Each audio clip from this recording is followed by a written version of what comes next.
This is Cooking on the Struggle Bus, the cooking show that only gives you fast, cheap, convenient recipes with minimal steps and cleanup time, because making a meal doesn't have to wreck your schedule, wallet, or kitchen. Today I'm going to show you how to make fruit creamsicles. Made in a blender with just 2 ingredients and no measuring cups, this is as fast and easy as a frozen treat on a stick can get. It takes a long time to freeze though, so you will have to plan this one in advance.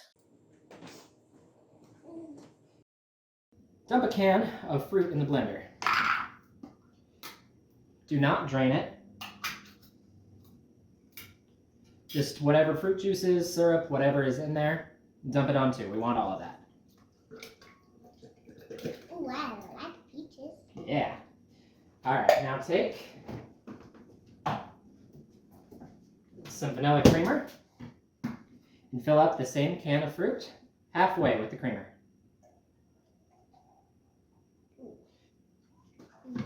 And dump that in too. You don't have to get the creamer measurement exact. We are just shooting for roughly a 2-to-1 ratio of fruit to creamer. And if you use the fruit can to measure this, then you don't have to do any math or get a measuring cup dirty.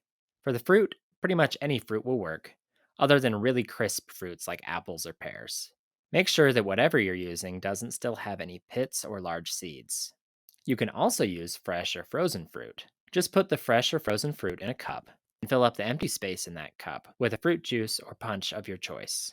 However you decide to do it, just make sure that you are using 1 part creamer for every 2 parts fruit and juice. Next, blend it for about 15 or 20 seconds. And then you pour it in the popsicle molds. You can buy popsicle molds at Amazon or at any grocery store during the spring or summer. They come in lots of shapes and sizes. I got this one on Amazon, see link in description. It makes 10 3-ounce popsicles for a total of 30 fluid ounces. I try to start with around 24 fluid ounces of ingredients because blending introduces some air bubbles, which increases the volume, and the popsicles will expand a bit as they freeze too. So don't fill the mold cavities all the way to the top. If you don't want to buy a popsicle mold, just use small disposable cups with popsicle sticks. Many molds come with reusable popsicle sticks, which are great. This one also comes with a lid that holds disposable sticks in place. If you are making popsicles for a party with several kids, always use disposable sticks, because you don't want to have to chase down each kid to get your plastic stick back.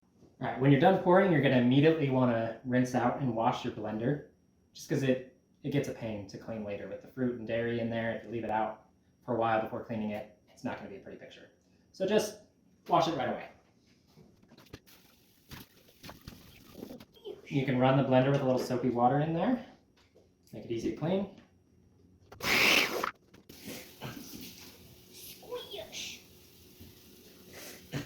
Did it? Okay, awesome. And I just washed the blender. I got that, thank you. Take the popsicle sticks. Okay, good job.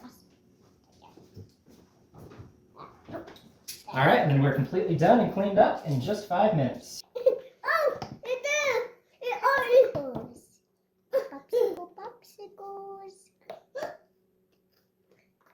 I did baby! Okay, Is that one for me?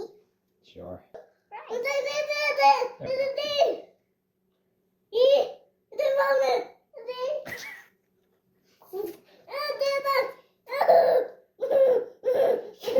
Do you want one, bud? Yeah. All right. Yeah. Do. Okay, there you go. Do. Say popsicle. Popsicle. Yeah, I gotta go. Popsicle! Yeah, I gotta go. Please like and subscribe. Here are the instructions in a written format. Pause right here so that you can have readable instructions to make your own popsicles. Or see the video description for a link to printable instructions. Cooking videos are not how I make money for my family, but they are a way that I advertise our small family business, Art of Steel. At Art of Steel, my wife and I make cool stuff with these laser cutters that we have in the basement of our house.